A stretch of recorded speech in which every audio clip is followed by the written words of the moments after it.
görün bir sərf edə bilirəmmi?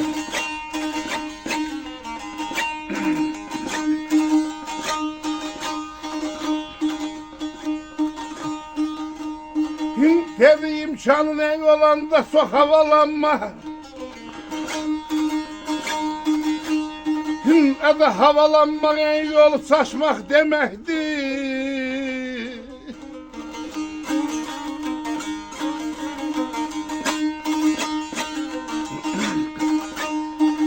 Ocağın ey yanında ey çalış ey kaynama. Kaynaman ahı taşmak demek. Hayda, yaşa yaşa. Ede kaynaman ahı ey taşmak demektir.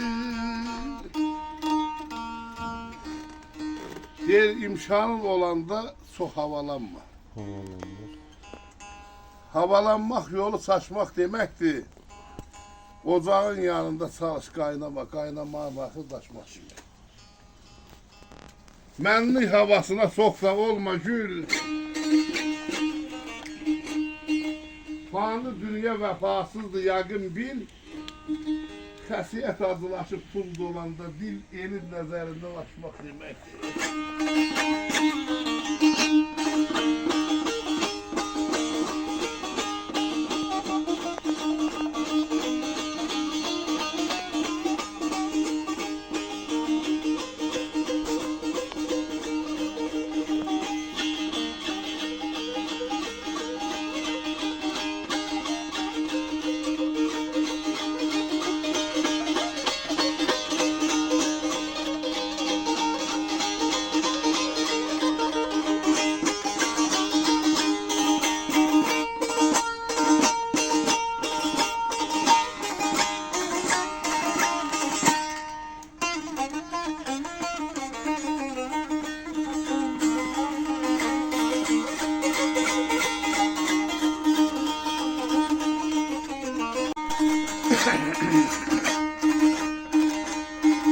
Dedi Resul ey merdal salmaz ey düşse de gücden.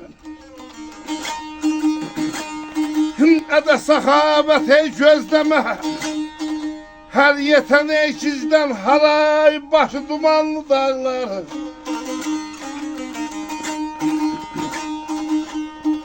Aralı ey dolanma ey zinadan bizden.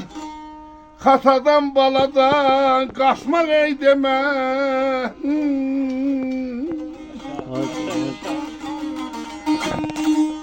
Ede hatadan baladan ey kaçmak demektir. Resul merdal salmaz. Düşse de gücden. Sahabet gözleme her yeten cizden. Aralı dolanmak zinadan bizden, hatadan baladan kaçmak demektir. Eşk olsun Kazım kardeşime, Ali kardeşime. Sağ ol, sağ ol, sağ ol.